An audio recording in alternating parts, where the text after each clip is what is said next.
Hello dear students, welcome to school spare. আশা করি সবাই ভালো আছো। তো আজকের এই ভিডিওতে আমরা আলোচনা করব সপ্তম শ্রেণীর বাংলা প্রথম বইয়ের শিল্পকলার নানা দিক গল্পের অনুশীলনী সৃজনশীল প্রশ্ন উত্তর নিয়ে। তোমাদের পাঠ্য বইয়ের পৃষ্ঠা নম্বর হচ্ছে 53 এবং তোমাদের প্রতিটি বিষয়ে সৃজনশীলের প্লেলিস্ট কমেন্টে পিন করে দেওয়া আছে, তোমরা ওখানে ক্লিক করে দেখে নিতে পারবে। এবং যারা এখনো পর্যন্ত school spare YouTube channel subscribe করে না তারা অবশ্যই সাবস্ক্রাইব করে দিবে, যেন এরকম গুরুত্বপূর্ণ ভিডিও তুমি সবার আগে পেয়ে যাও। তো দেরি না করে চলো শুরু করি আজকের ভিডিও।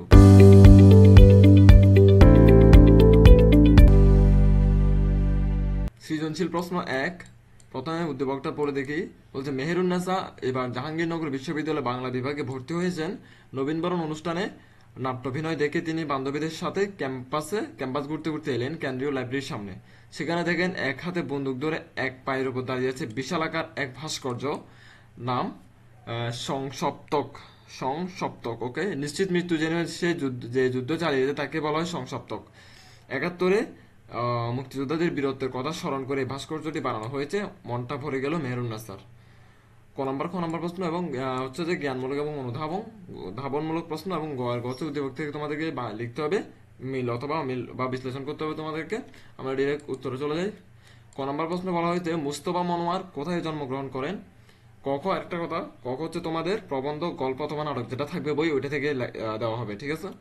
তো মোস্তফা মনোয়ার ঝিনাইদহ জেলার মনোহরপুর গ্রামে জন্মগ্রহণ করেন। খ নম্বর প্রশ্ন ছিল প্রয়োজন আর অপ্রয়োজন মিলেই মানুষের সৌন্দর্যের আশা পূর্ণ হয়, কথাটাই বুঝিয়ে লিখো। তো উত্তর দেওয়া আছে প্রয়োজন এবং অপ্রয়োজন মিলেই সৌন্দর্যের প্রকাশ ঘটে, মানুষের সৌন্দর্যের আশা পূর্ণ হয়। এটা লিখতে পারলে তোমার 1 পয়েন্ট। এরপর বাকিটা হচ্ছে ব্যাখ্যা। ব্যাখ্যা এখানে দেওয়া আছে, আমি পড়তেছি না, টাইম লেগে যাবে কারণ দুইটা সিরিজ লেকচারে দেখাতে হবে। এবং গ নম্বর প্রশ্ন ছিল নবীনবরণ অনুষ্ঠানে মেহেরুন্নেসার শিল্পকলার কোন দিকটি দেখেছেন, এর বর্ণনা দাও। নবীনবরণ অনুষ্ঠানে মেহেরুন্নেসার শিল্পকলার কোন দিকটি দেখেছে এটা বর্ণনা দিতে হবে। আগে দিকের নাম লিখতে হবে, কোন দিক, দেন বর্ণনা দিতে হবে। ক্যাম্পাসে মেহেরুন্নেসার শিল্পকলার ভাস্কর্যের দিকটি দেখেছেন।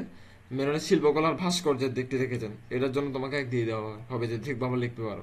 তারপর হচ্ছে চিত্রকলা, ভাস্কর্য, স্থাপত্য, সঙ্গীত, নৃত্য, কবিতা সবকিছুর মধ্যে দিয়ে সুন্দরকে প্রকাশ করা হয়, আর এই মাধ্যমগুলো বিভিন্ন আঙ্গিকের শিল্পকলা। খুব সুন্দরভাবে এখানে পয়েন্টে লিখে আছে, তোমরা চাইলে ডিরেক্ট প্যারাগ্রাফ লিখতে পারো, তবে গুছিয়ে লিখতে হবে। এরপর উদ্দীপকের কথা লিখছে, মানে উদ্দীপকে কি কি বলা হয়েছে সেটা লেখার পরে উদ্দীপকের ঘটনার সাথে কোন কোন জায়গায় মিল আছে, 1971 সালে মুক্তিযোদ্ধাদের কথা স্মরণ করে এটা বানানো হয়েছে, এগুলো লিখতে হবে, ঠিক আছে। দেন এগুলো লিখেছি, দেখো এখানে উত্তর শেষ। আমি আর এটা বড় করতেছি না। এবার আমরা ঘ নম্বর প্রশ্ন কি বলছে এটা দেখিনি। ঘ নম্বর প্রশ্ন বলা হয়েছে মেহেরুন্নেসার দেখা সংসপ্তকই শিল্পকলার প্রধান দিক, মন্তব্যটি যথার্থতা যাচাই করো, এটা সঠিক কি সঠিক না। তো আমরা উত্তরটা দেখে একটু জুম করতে হবে এখানে ঘ নম্বরে একটু ক্লিয়ারলি বোঝানোর জন্য। আর একটু ওয়েট এ মিনিট জাস্ট, ওকে। মেহেরুন্নেসার দেখা সংসপ্তকী শিল্পকলার প্রধান দিক, মন্তব্য যথার্থ মানে কি, সঠিক। কেন? ভাস্কর্য শিল্পকলার একটি প্রধান দিক, ঠিক আছে। তো ভাস্কর্য একটি দেশের ইতিহাস, ঐতিহ্য ও সংস্কৃতি ধারণ করে। বর্তমানে বিভিন্ন জিনিস দিয়ে ভাস্কর্য নির্মাণ করা হচ্ছে। তো এটা ভাস্কর্য মানে যে একটা প্রধান দিক শিল্পকলা, এটা সম্পর্কে লিখতে হবে। তো এটা একটা পয়েন্ট। আবার পরবর্তী পয়েন্ট আবার ভাস্কর্য সম্পর্কে লিখছে, আমি আর পড়তেছি না, তোমরা দেখে নাও। এই যে এখান থেকে শুরু করে এতটুকু পর্যন্ত স্ক্রিনশট নিয়ে নাও, নাহলে পড়ে নাও। তারপর লাস্টে আবার উদ্দীপকের কথাটা যে আসলে সঠিক সেটা সম্পর্কে আরেকটা পয়েন্ট লিখে দিবা যে হ্যাঁ উদ্দীপকের দেখা এই ঘটনা এটা সঠিক বা যথার্থ। ক্লিয়ার? এটা তো গেলো তোমাদের প্রশ্ন, 1 নম্বর প্রশ্ন। এবার 2 নম্বর প্রশ্ন চলে আসি আমরা, দেখো 2 নম্বর প্রশ্ন এটাই। তো আমরা এখান থেকে একটু উদ্দীপকটা পড়ে নিয়ে তারপর উত্তরগুলো প্রশ্ন পরে ওখান থেকে লিখবো। বলছেন নন্দলাল বসু তার শিল্পকলা গ্রন্থে বলেছেন যে সৃষ্টির মধ্যে মানুষের প্রয়োজন সাধন অপেক্ষা অহেতুক আনন্দ বেশি, যাহাতে মানুষের জৈব অপেক্ষা আত্মিক ও মানসিক আনন্দ সৃষ্টি বেশি, তাহাকে আমরা ললিত কলা বলিয়া আখ্যায়িত করতে পারি। আবার যাহাকে আমরা ললিত কলা বলি তাহাও আরেক দিক হইতে কারুকলা শ্রেণীভুক্ত হইতে পারে। স্থাপত্যবিদ্যা প্রসূত সরম্য প্রসাদকে যখন মানুষের বসবাস উপযোগী করিয়া দেখি তখন তাহা কারুশিল্প, আবার উহাকে যখন রূপময় অসীম সৌন্দর্য সৃষ্টি হিসেবে দেখি তখন তাহা চারুকলা। একটু কঠিন কথা। তো তোমরা কি করতে হবে, অনুধাবন, জ্ঞানমূলক এবং অনুধাবনমূলক প্রশ্ন। ঘ হচ্ছে তোমাদের কি উদ্যোগ থেকে তোমাদের গল্পের যে মিল রয়েছে সেটা লিখতে হবে। ডিরেক্ট দেখিয়ে দিচ্ছি একটা একটা করে। ক নম্বর প্রশ্ন হচ্ছে পুরাকাল শব্দের অর্থ কি। পুরাকাল শব্দের অর্থ হচ্ছে প্রাচীনকাল বা অনেক আগেরকার সময়। খ নম্বর প্রশ্ন শিল্পকলা চর্চা সকলের পক্ষে অপরিহার্য কেন। অপরিহার্য মানে কি গুরুত্বপূর্ণ বা সবাইকে বাধ্যগত করা উচিত এটা শিল্পকলা কেন, দেখে নি উত্তরটা এই পাশে রয়েছে। একটু ওয়েট এ মিনিট, উত্তরটা এখানে এই যে খ নম্বর উত্তর এটা। শিল্পকলা সকলের জন্য মানে বাধ্যকতা কেন, এটা সবার জানা কেন উচিত সেটা সম্পর্কে লিখছে। প্রথমে একটা পয়েন্ট লিখে দিয়েছে কেন জানা উচিত, তারপর ব্যাখ্যা করছে এই পয়েন্টে ব্যাখ্যা করছে। আমি আর পড়তেছি না, তোমরা পড়ে নিবা। গণনা প্রশ্ন বলছিল যে উদ্দীপকের ললিত কলা বলতে শিল্পকলার নানাদিক প্রবন্ধের যে বিষয়টিকে নির্দেশ করা হয়েছে তা ব্যাখ্যা করো। উদ্দীপকের সাথে আমাদের প্রবন্ধের কোন বিষয়টিকে এক্স্যাক্টলি নির্দেশ করছে সেটা লিখতে হবে।